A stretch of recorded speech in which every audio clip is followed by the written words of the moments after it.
right. Welcome to track 3.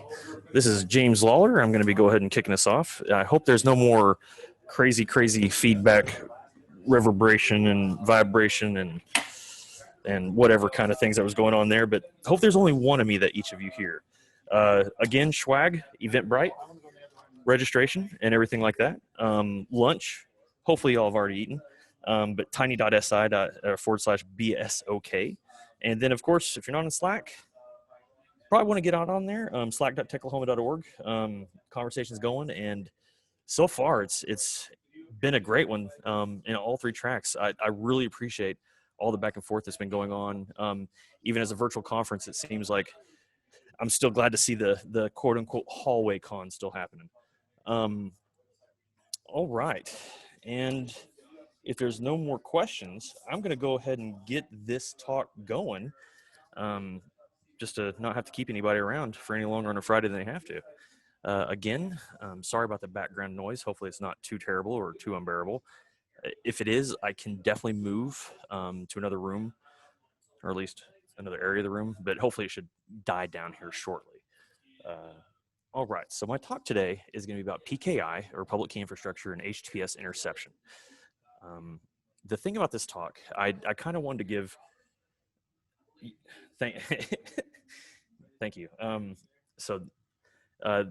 reason why I'm giving this talk is it was actually a request by one of the clients that kind of wanted to understand PKI and those kind of things, and then also how would they implement a forward proxy HTTPS man-in-the-middle type scenario.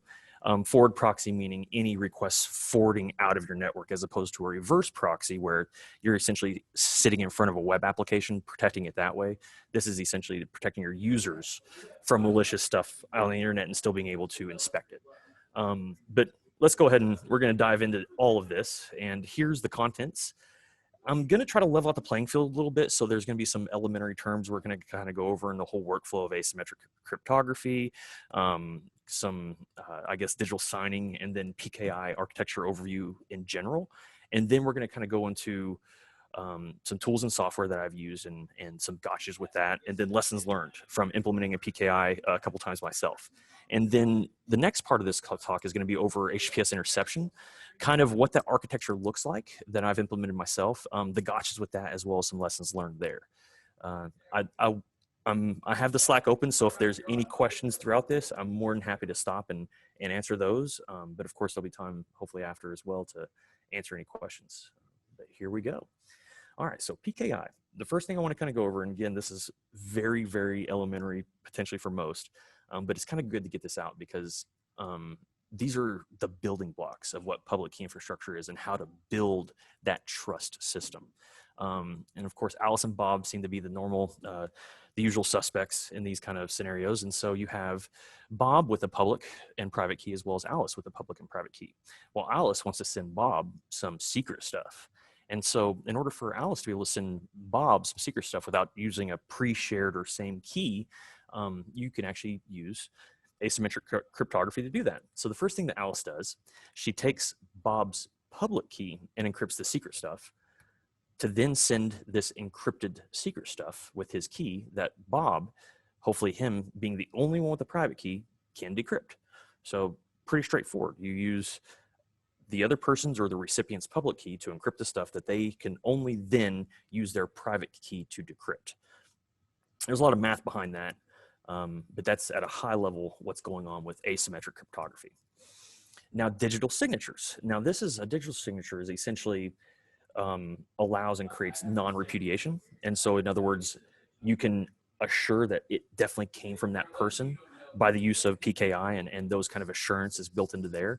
And so in order to sign a document, the first thing you do, you create a hash of that document, whatever that may be. It could be, hey, I love you. And you want to validate that, yeah, Alice really loves Bob. Well, first Alice makes a hash, and I put SHA-2 because hopefully you're using a SHA-2 type hash or SHA-256, 384, and I believe 512 are current key sizes that you can use, but SHA-2 is the accepted hashing algorithm currently. Once you have that hash, Alice then encrypts that hash with her private key, as you can see there. Once that's encrypted, she then sends that encrypted hash over to Bob. Bob then takes that hash decrypts it with Alice's public key to get the SHA-2 hash, and then Bob himself will hash that important stuff document, the I love you, Bob, let's say, and then he then goes ahead and validates and compares those two hashes. Hey, are they the same? If so, then it was definitely Alice who loves me. If not, who knows who loves him? Maybe it's James. So that again, the very, very elementary way to go over it, but just real quick, how you encrypt and then how you sign using asymmetric cryptography. Okay, now this is the cool part. This is how HTTPS TLS 1.2 handshakes occur. So kind of wrapping in the asymmetric encryption that we just talked about, as well as now the signing and validating, hey, that website is who they are. This is kind of that workflow. So the first thing you have to do whenever you make a GET request to a website, usually you have to do a connect first. Now, Alice doesn't generally ever share her key or need to share her key with her website. I put it here just so that way, in some cases you have like early TLS or mutual TLS where the web service will validate that that client is who that client says they are. If not, then in most cases, all you're going to have is the server send its public key, or Alice is going to request that public key from the server. But just in case, I put them both there. Now, with that public key, Alice encrypts a shared secret.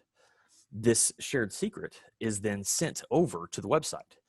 That shared secret is actually the secret used to establish that encrypted tunnel, so to speak. And that's after the validations of, okay, is that website who they are, and those kind of things. And so it's actually a one-time pre-shared secret that actually creates a HTTPS tunnel, which is kind of weird, and I didn't know that for the longest time until a few years back. And so I just thought that was kind of interesting how HTTPS, it is using asymmetric cryptography, but then it creates a symmetric key to build that encrypted, potentially, hopefully trusted tunnel. All right. And so now, okay, I'm almost done, I promise. And so this is going to be the last, well, next to last little workflow or elementary whatever walkthrough on these architectures. So this right here is how you would create a two-tier architecture, a PKI two-tier architecture, where you have a root CA and then you have issuing subordinate CAs or certificate authorities. And so the first thing you do is you have to go ahead and create or generate a root certificate and then sign it. And usually in that signing, you're going to have, if you're using Windows AD, and I think we'll kind of go over some of these attributes, but you have to give it a certificate authority attributes on that certificate when you go to sign it. And it is a self-sign, but you have to first establish the root. Once you do that, you go ahead and then create a private key on whatever web service, or actually in this case, this is the issuing certificate CAs. You create a private key or private certificate and then generate a CSR from that private certificate. So that's what these are. These are CSRs. These CSRs will then go over to the root certificate authority, and that is then signed by the root authority to then be sent back to the issuing CAs for them to now be signed by that root authority. And that gives you a CA trust path. And so whenever you see a root or a certificate chain, you'll see issuing CAs usually above the web service, and then above the issuing CAs, the root certificate authority. And you can have multiple layers. It doesn't have to just be two-tier, but this is what I implemented. And I suggest any internal company implement, given this proper size and those kind of things, implement a two-tier architecture. And so once you sign those issuing CAs, you then have to distribute those to a CRL or establish an online certificate OCSP protocol. I can't remember what, it's somewhere around here. But the OCSP type endpoint, so that way you can do lookups of the certificates as well as the root cert to validate, hey, are these certificates even revoked, or are they still good? Or is it even part of that root trust authority? And let me validate that by going to this, the certificate distribution point or the authority information access location. Once you distribute those, then you can go ahead and actually start registering new sites. And so let's go ahead and register securideas.com. And so securideas.com, usually you go ahead and do the same thing what you do on an issuing CA, where you have generate a private key, that from that private key generate a CSR or private cert, I should say, and then generate a CSR. That CSR is then sent to the registration authority to be signed, as you saw here. And so then once it signs it with the issuing CA, it then sends it back to Secure Ideas. And now Secure Ideas is signed and trusted. And if any kind of client goes out and requests it, they can then validate it against that two-tier architecture. And again, very simplistic. There's a lot of things I didn't go over, but hopefully these next slides will kind of dive a little bit deeper. But if there's no questions up until here, I'm going to keep on trudging. So PKI architecture. So this is, again, that two-tier architecture that I keep on talking about. One of the biggest terms I want to kind of go ahead and get out of the way is global trust and then internal trust. And the reason why I want to differentiate these two, and I probably should do a better job of, so all these things, these workflows and how it's all done creates a level of trust, supposedly, with any kind of third party. So there's still some sort of inherent trust that you have to be like, okay, I hope VeriSign, or I hope these register authorities, the CAs out there, are doing what they say they're doing. And they're very well attested usually. And you can go look at their compliance documentations and those kind of things. But the difference between a globally trusted and internally trusted is just, who do you have that you trust? So usually globally trusted would be those big vendors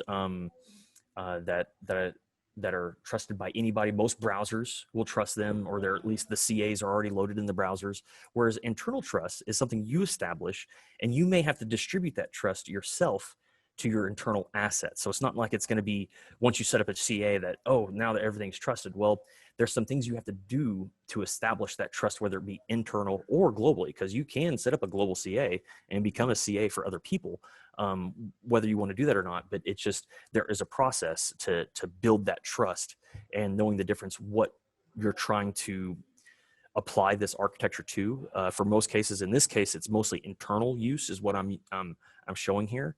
But it also could definitely be used for any kind of global trust you want to establish. For any kind of PKI, offline root is always the preferred method.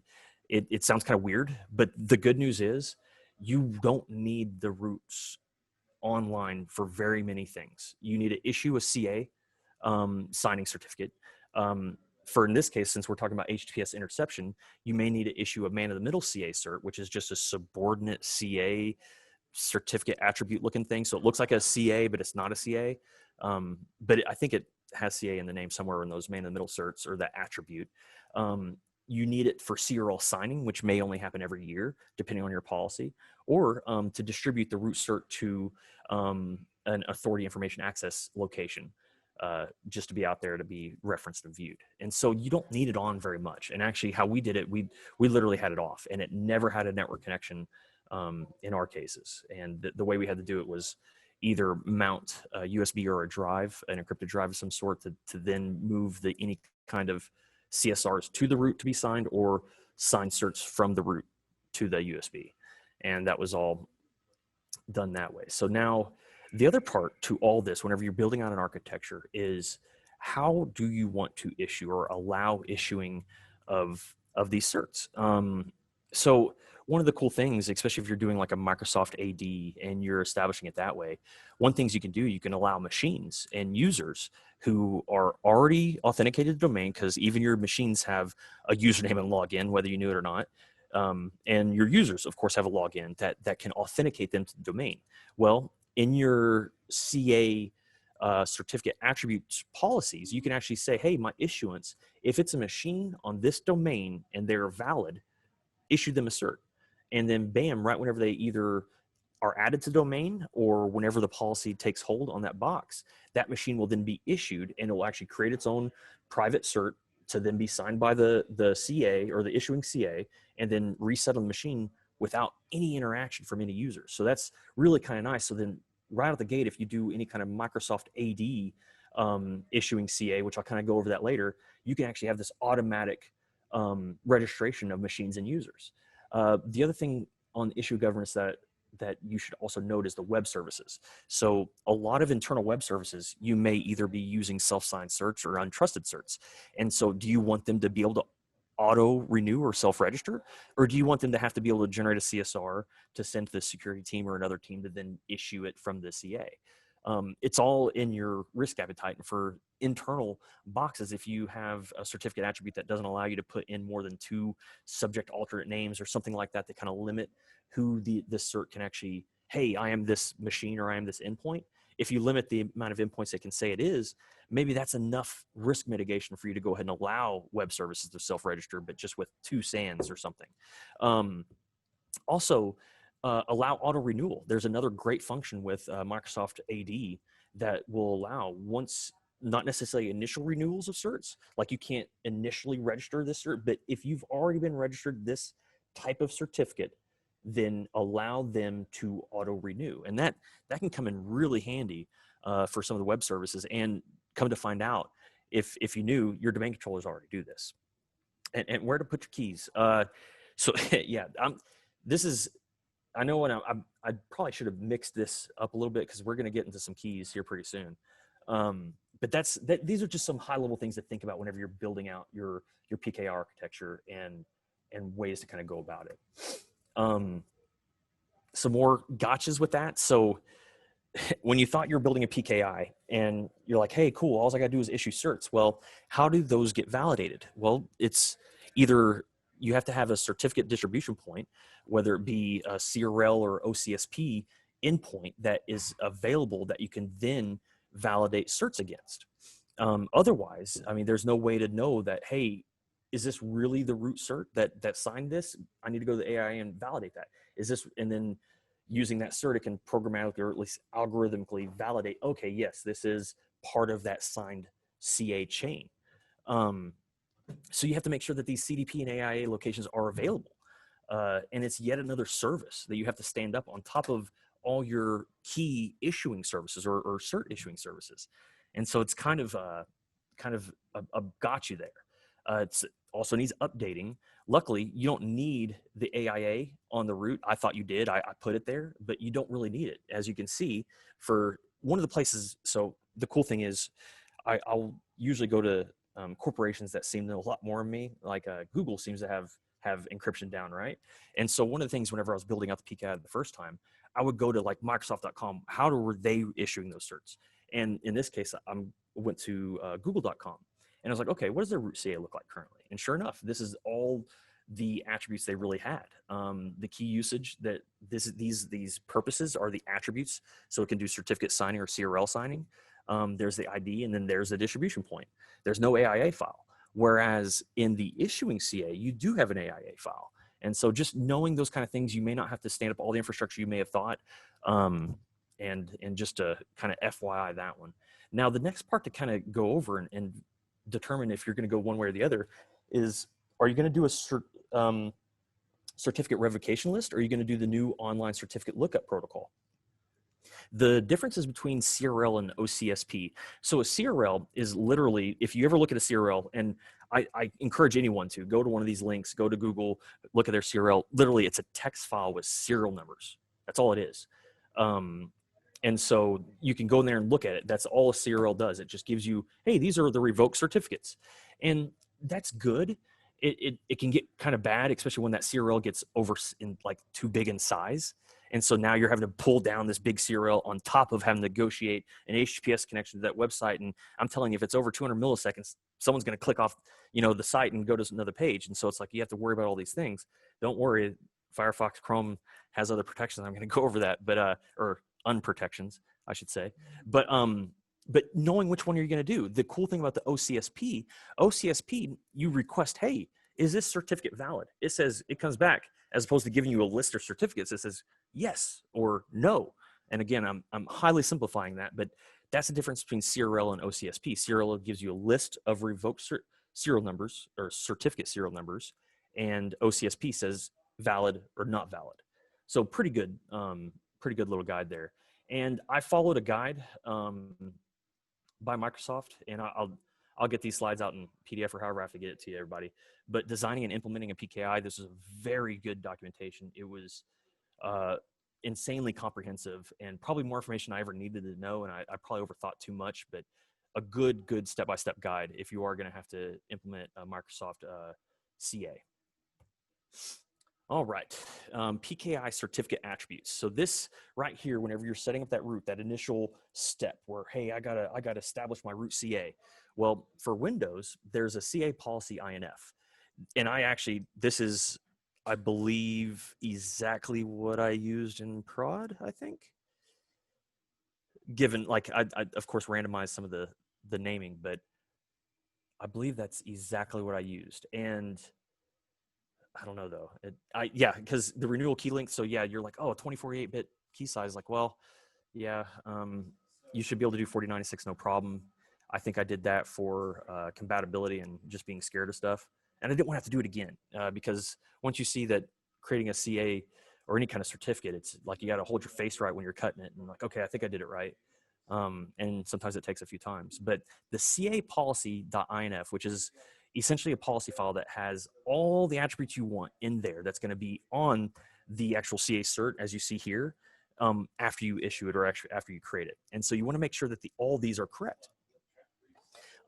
It sets the certificate distribution point. It does, of course, for root CA, no AIA location necessary. One of the things I did a constraint. So path length.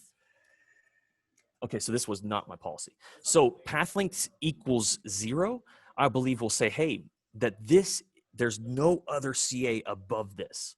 And adding that constraint can be an extra way to secure or make sure that no one can establish a CA higher than this, if this is the highest CA. And so like path length equals 1, I think will be my issuing CAs, if I remember this correct, because they're one step up. And you can make that a constraint. And there were some security reasons around it, or at least I like to make it very purpose-built for exactly what I need. And so that was one setting I did, and it didn't affect anything. And of course, the major, or what do they call them? It's not major constraint, but it's a type of constraint on the certificate. You want to set it as a CA. You have to do that. And that's a important constraint. I can't remember, but if you open up Windows certificate, you see any kind of exclamation points. Those constraints are these kind of big constraints. I can't remember the term. I'm sorry, everyone. And then the OID policy. Golly geez, this OID policy, I still don't fully understand it. I actually was able to find, and I tried to find it again for this talk. There's a VB script out there that will actually take and create an OID policy based on your domain. So if you have a Windows domain, you can run it as, I believe I just ran it as a regular user to get the OID policy generated. I've also seen people just use Microsoft's OID. I'm not sure what that may cause, but I was actually able to create one, and I created even a legal policy statement. What I did was I just put essentially our banner that we put on all our computers as that policy, and nothing was broken. Nothing was hurt from that. So I'm not even sure how important it is, but the OID policy, I wouldn't think about it too much, and using Microsoft's does not seem to be an issue for internal trusts. Maybe a whole nother story when you start doing external or global trust, because that policy document then probably comes in a lot more play at that point. Okay, now here's your keys. And this right here is what helps establish the trust in your root CA. And I ripped this graphic off of HashiCorp Vault, and it's actually one of the things that if I had to do my Windows environment again differently, I wouldn't have done a Windows offline root. I would have done a HashiCorp Vault offline root. Now I'll go over that later, but this is the foundation of the root CA trust is how that master key and how those key shares are shared and handled and done. You'll even have for DNSSEC, so that's DNS security, which is just signing DNS records essentially. It's not even encrypting it, but they have, I think Cloudflare has the whole key signing ceremony, videotape, the process, like step by step how they did it. Like just the rigorous, I mean, you could just tell it's definitely a process they would go through to validate and prove you can trust this root. And so that you may video record it even internally. I know one of the big, actually I can say it, Hertz did that. They video recorded theirs, their internal CA process. So that's kind of cool. And so the key shares, I want to kind of go over this real quick. So HashiCorp Vault comes out of the box with this idea of key parts or key shares. And these key shares, I believe the default is 5 key shares where 3 of them are needed, 3 of the 5 are needed to create a master key. That master key is still not the encryption key. The master key unlocks the encryption key that then unlocks the vault. And that allows for rotation of the master key, where you can rotate all the key shares, let's say if someone left, to then not have to, it kind of extracts the encryption key from the master key so you can rotate key shares easily. But essentially it's, you create a quorum by doing this process where you have, let's say 5 directors or 5 managers come together, and you go ahead and create the vault. And the first thing, whenever you create the HashiCorp vault, in this case, it says, hey, here's your 5 key parts. How do you want to distribute this? Or you need to get these out to your people. Once you distribute those, then you have to use 3 of the 5 or whatever minimum amount to then open the vault. And that, and even then, once the vault's open, doesn't mean that everybody has access to it. It just means that now we can start issuing or signing certificates. And so that's kind of helps build that trust in that root CA to know that, hey, it's not compromised, and only those that are issuing from that CA are those that are meant to be issued because of this 2-factor or 3-person integrity type mechanism that they've implemented by being able to protect that master key in that way. And so it's kind of a new way to kind of, or not new, it's been around forever, but this is kind of a neat little infographic for myself to kind of see how that works. And there's the HashiCorp, man, I love HashiCorp Vault, but we'll get into that more later too. Okay, so now we've kind of built out a trust, and you kind of see how you build a trust by doing these certain procedural steps. And I probably didn't go over it in depth, but one of the gotchas is, so you spent all this time, you built the CDP, you built an OCSP or whatever kind of CDP endpoint out there. But guess what? Most browsers, except for IE, most browsers actually do a soft fail of the CDP OCSP lookups. I didn't know this until recently. But yeah, most browsers, Firefox and Chrome included, do a soft fail whenever doing those kind of lookups. Now, one way to get around this, and suppose the browsers are like, no, we'll adhere to this. If you do OCSP stapling, which is literally, I guess, not telling them, hey, you got to go somewhere else, but you essentially validate their certificate from the web service as well, and you kind of staple it to that web service, that tells the browser to then go ahead and force check. There's magic in the browser, I guess, that happens because I can't see it apparently that setting is true, but from what I've read, that I guess is the case. So OCSP stapling for your web service could help. But you can't really force a check in Chrome. You can force a check in Firefox, and IE actually force the checks by default, oddly enough. Just a little, interesting.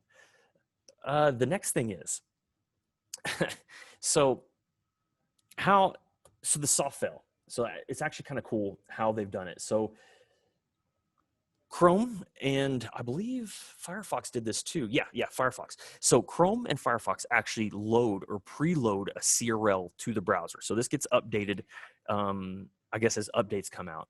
And this is actually where it does the check from. As opposed to actually going out to CRL, downloading the CRL, checking, hey, is my serial number part of this, or is that web service a serial number part of this, to validate it before going on. But they actually have preloaded CRLs. And then the other gotcha I have right before this is the subject alternate names. So I don't know if issuing certificates, the SAN, you can do DNS, you can do IP. I think there's another attribute you can actually do to validate against. So you can actually validate IPs for a certificate. But Chrome does not support common names. So the RFC for PKI, or I guess X509 certificates, they say the CN or common name is just as appropriate as the SAN, and both of them should have the name of the service. Well, Chrome doesn't even look at the CN.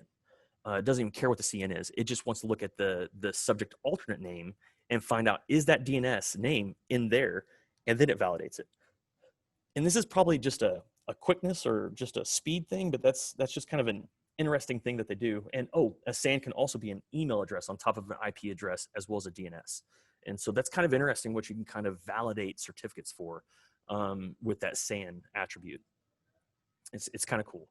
But there's some extra gotchas there. And now the 2 options. And I kind of wanted to give a high-level overview about why you may want to go with one or the other. So Microsoft AD certificate services, the pros, it integrates, well, obviously amazingly with Microsoft AD, as well as it should, but they do auto renewal, auto enroll, and those kind of things that just make it so much nicer for the management and issuing of certs. The other thing is, if you are Windows admin and just are just so used to it, PKI view is like a MMC or a Microsoft Management Console. I don't know. It gives you that kind of management console look to your PKI and can show, hey, your enterprise PKI status is green for good, or no, bad. So PKI view is really nice. CertServe is the other tool that you may have come across whenever you're trying to request a cert. They actually have this web service, part of AD certificate services that you can enable, and you go up there and give it your CSR and tell it what kind of template you want. User or basic EFS is what's in the screenshot, but you can even have web service endpoints and those kind of things, and then issue it from there. Depending on their privileges or what kind of level of access you give them, you can actually even authenticate them through the web app there to then issue it as well, I believe. And so some pretty cool, nice automation, or at least gives you an easy button. So now the cons, it requires an additional license because, yeah, you got to run another Windows box. And then the CDP automation, not so automated. You're going to have to build that out yourself. So now we're HashiCorp Vault, their pros. Well, I quote free because anything that's free and open source, usually it's going to be cost you in time. So that's the freeness of it. They have a built-in CDP and AIA. I mean, just built right in. You don't have to worry about setting up the infrastructure. You can just host it right there off your vault if you choose to, or host it off another vault with that same module enabled that realizes that the tree's over there, at least the trust mechanisms or whatever is somewhere else, but Vault can actually host that for you. Robust authentication, because golly geez, Vault has some amazing authentication options. I like just right in, if you go in and yeah, free as in beer, exactly. It's got robust, like so many options for authentication. And adding more every day, it seems. Very well vetted and well tested. As far as like you could probably put, I mean, honestly, what Microsoft has done with their secure containers and how they store the root cert in there, it's not a credential guard, but it's in this other different container type, because it's even a new algorithm that's not even supported by, I think, 2012 prior to R2 or something. So Microsoft does a really good job, but this HashiCorp also does a very, very good job of protecting the keys, and the vault mechanism is, I believe, superior to the general Microsoft quote unquote vault for their CA. Also the config. So Microsoft does have config options where you can actually use CLI commands and those kind of things. I didn't have as much fun with Microsoft CLI tools there than most places. It seemed like the not a lot was written about it, not a lot of good tools or workflows, and so you're kind of having to figure it out yourself. Whereas HashiCorp, they allow you to do CLI, you can wrap their API, or even configure it via the GUI or the graphical user interface. So I mean, they give you a lot of good options, and it's the same kind of config where it feels like when you're using Microsoft, it's like, well, this tool kind of does some of this, and this tool does some of that.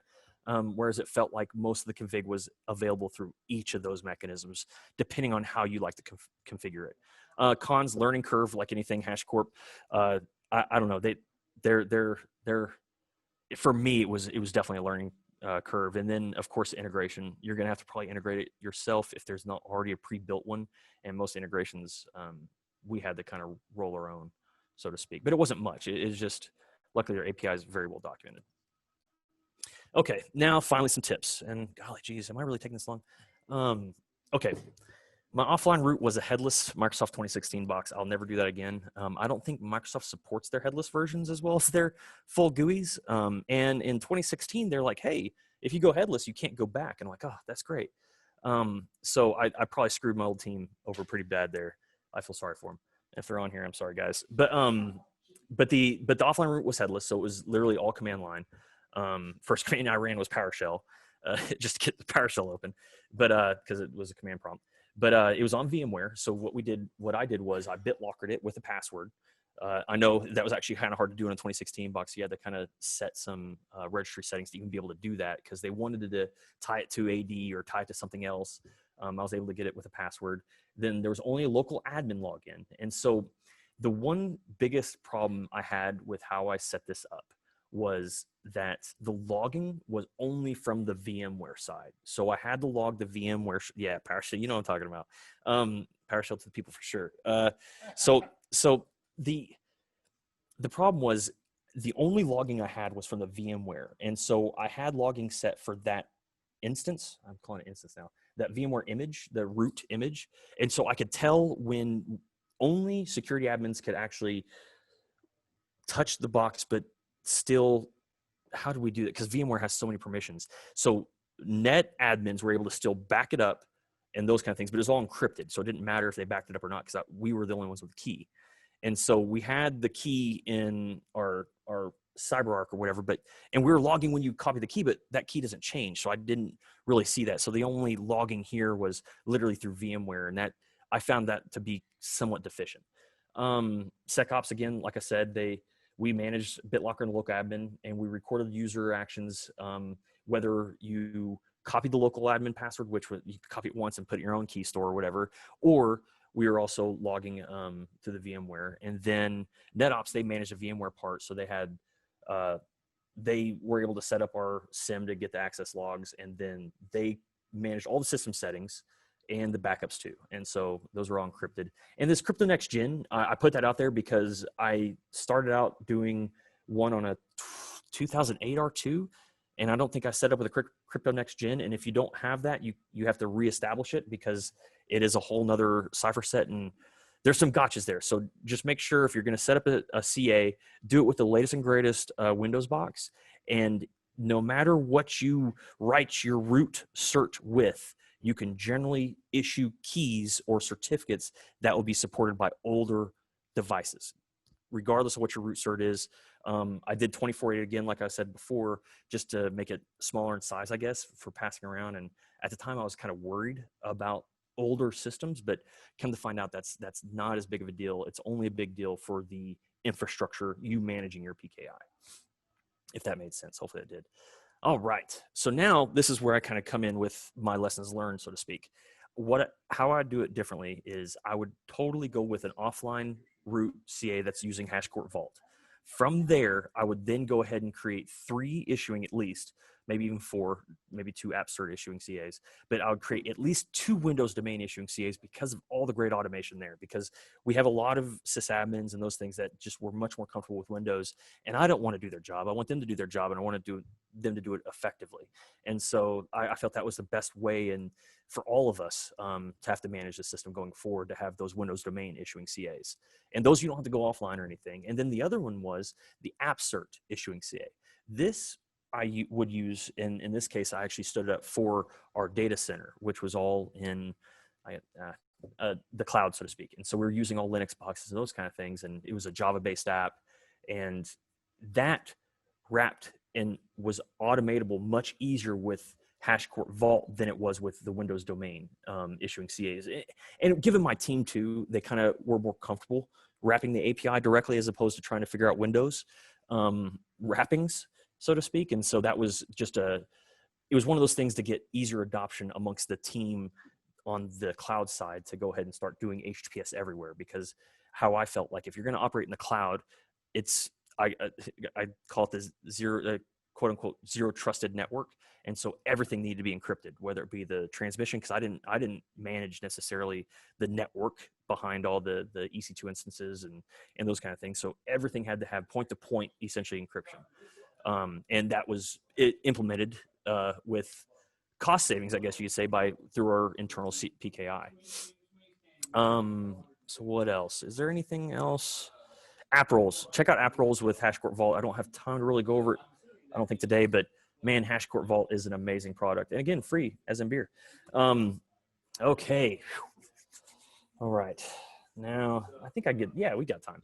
So man in the middle. So this is HTTPS interception time. So here we go. I'm going to level the playing field real quick and just kind of go over a high-level overview over how man in the middle proxy forward proxying works. So first thing happens.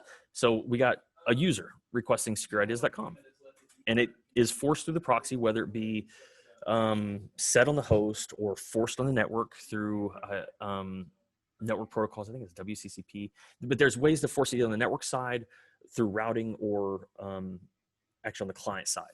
And then once you get it to the proxy then you can choose to do this. And a lot of proxies, they they will validate the user to make sure, hey, is this someone that should even be coming through the proxy? Or does that person need to see secure ideas based on his group memberships? And so the first thing that the man-in-the-middle proxy may do is validate the user identity. And sometimes they'll do that through I think it's a 302. It's in a lot of cases, it'll be like hey, authentication redirect. Give me your authentication creds. But there's many other ways to go ahead and validate the user identity, but that's just one. Once it does that, if it does that, the man-in-the-middle proxy then requests on the user's behalf. The user never goes directly there. It's the proxy going there.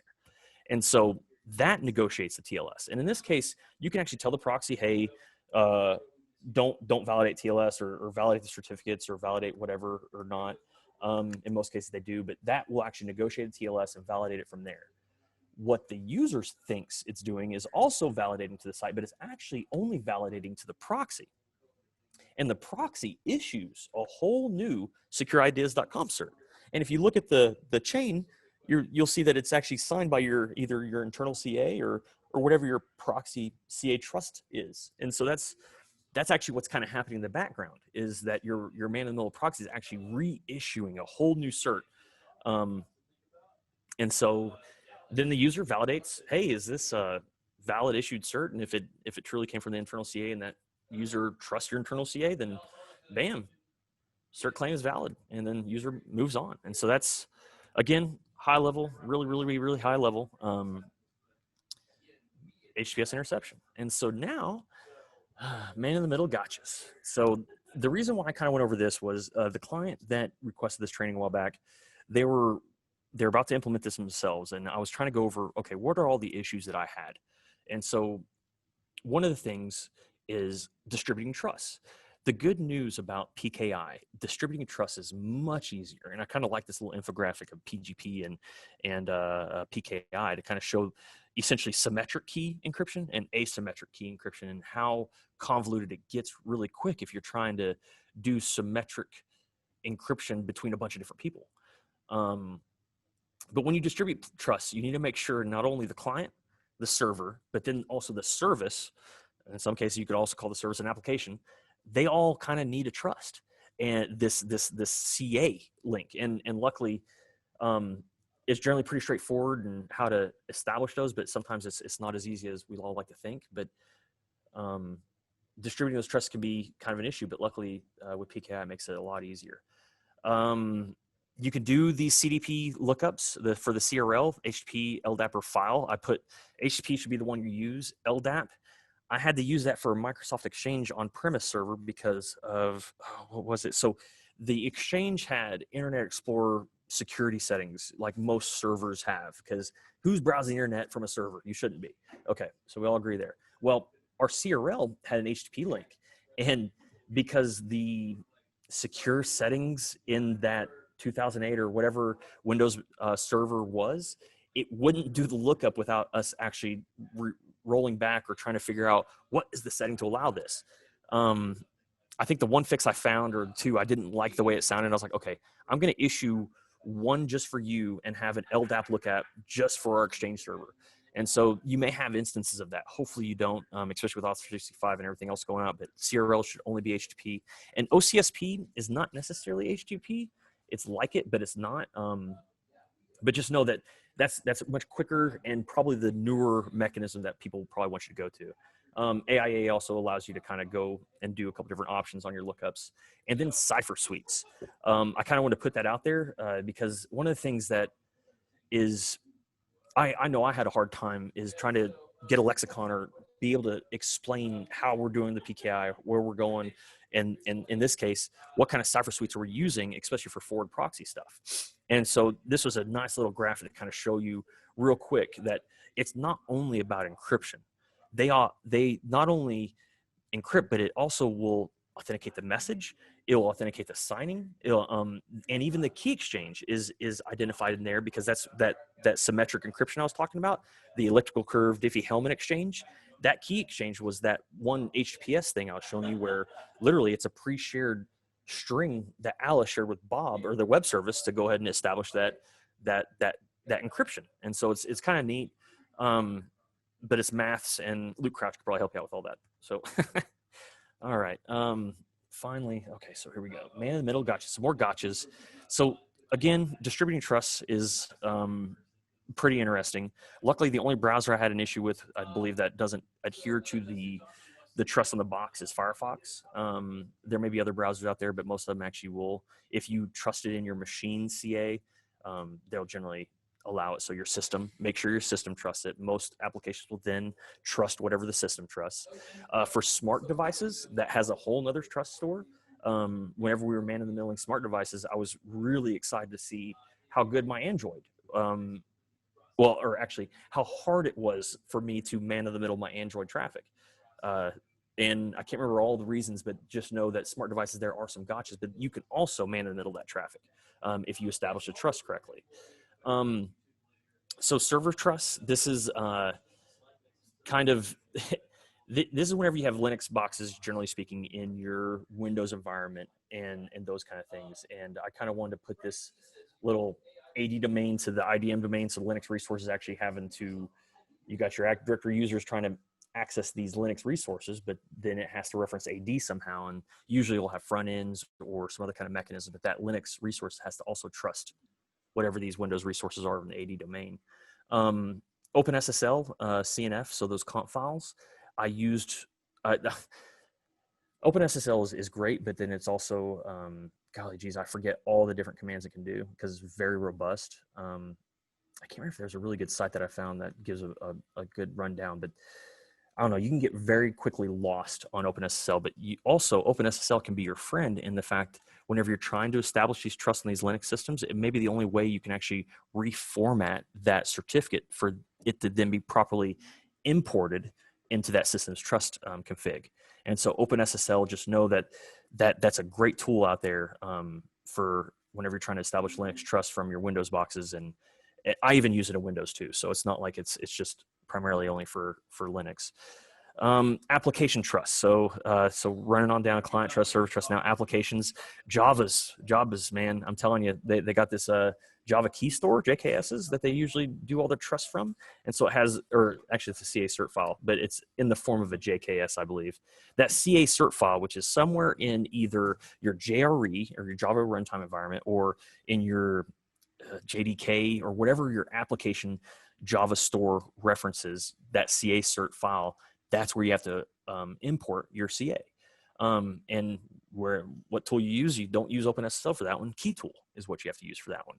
And so yet another tool to have to kind of learn some new flags with. But once you kind of get it and you document how you did it, because I tell, please document what you did, because it seems like, I don't know, issuing certs is almost I have to always reference my own documentation, in other words, because it seems like I can get it wrong every time if I'm not going back to see what worked last time. So just know, I mean, it's not the most straightforward in some cases. It's maths, right? No.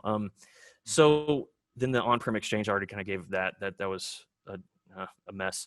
Okay, now the final, this is the final gotchas page I have, and this was for anyone trying to make sure. Yeah, it is. This was, okay, so I spent 4 or 5 years being the lead, I guess you could say, on the forward proxy. And over those 4 or 5 years, there was so many changes, and not only just in our corporate structure and how we were wanting to operate and what we allowed and how our risk appetite went up and down, but no, this is the world around all that. Literally the worldwide, I call it the world wild web. It always changes. Literally, you got HP 1, 2, and 3. Burp Suite, which is one of the tools that we use for proxying all of our attack traffic, just now, like this latest update, supports HTTP 2. HTTP 2, I believe, has been in RFC and kind of implemented by, I think, Google primarily at first, but I think others have adopted it as well now, but for almost 10 years now, if not more. And now there's HTTP 3. that's coming out, that's supposed to also increase how well we're able to kind of access and how quick HTTP webs work. But this also brings into an effect, what does your forward proxy support? Does it support HTTP2? Does it support HTTP3? And can it? Because I believe the quick and those kind of things, just trying to think, how would I solve that problem? I believe it's going to be very hard to man in the middle going forward. But it should be doable. And I don't know. So just know that there's a lot of gotchas there, and those poor proxy vendors, I feel for them. Self-signed certs. It doesn't matter if you trust that self-signed cert. I believe if it doesn't have like some sort of tiered PKI, Google won't trust it, or Chrome won't trust it if it truly is self-signed, or always give that banner no matter what, no matter how many. No, just make this CA or something. It will always be like, hey, no, we don't like that. So that's why I put the self-signed certs there. I'm probably going to take that out. TLS 1.3 issues. So a lot of people were kind of worried when they, especially whenever TLS 1.2 perfect forward secrecy ciphers, or PFS. Everybody was like, oh no, we'll never be able to man in the middle of that traffic. Well, come to find out we can. That's not an issue. And come to find out, TLS 1.3 is not going to be an issue either, because it's actually built into the spec on how to man in the middle properly. So this is good. And so don't be scared of that so much, but just be ready. There will be changes. And I already talked about perfect forward secrecy. So the next cool thing, I guess you could do with HTTP, and this is probably not going to stop, and there will just be more and more going over it. But like in this case, RPC over HTTP that uses RDP through a proxy. So literally, you can set up your remote desktop connection to proxy through a proxy, and using HTTP as your backbone to get RDP traffic to go through. Pretty amazing stuff. And of course, it's the application that allows you to kind of do that. But it's just one of those, for instances, of what you may see trying to get piped over HTTP. And something that if you're trying to man in the middle and observe and monitor that kind of traffic, I mean, that's going to be something you may have to contend with. Yeah, see, yeah. Today I learned it does. I don't know if they're built in. I'd hate to say it like that, but there's like, is it built in, Chris? Is that kind of how they word it? But I knew that there was like mechanisms they allow it, and I remember there was a big scare. Like there's even some good blogs out there. They're like, oh no, TLS is going to ruin everything. But from what I read and what I understand about TLS 1.3, it's in the spec to be able to do it. Just kind of like how it is for PKI, how we can do man in the middle, and it's not an issue because it's lawful interception of traffic and for security purposes, you know. And so I know that was kind of high level. I wish there was some more cool things I could have shown you, or like issued a cert myself, but I don't know. It was about maths and encryption, and I'm kind of surprised I even get through a talk like that. Just because there's so much I still don't understand about it all, at least the math portion of it. It's almost like one of those things that, hey, it just works.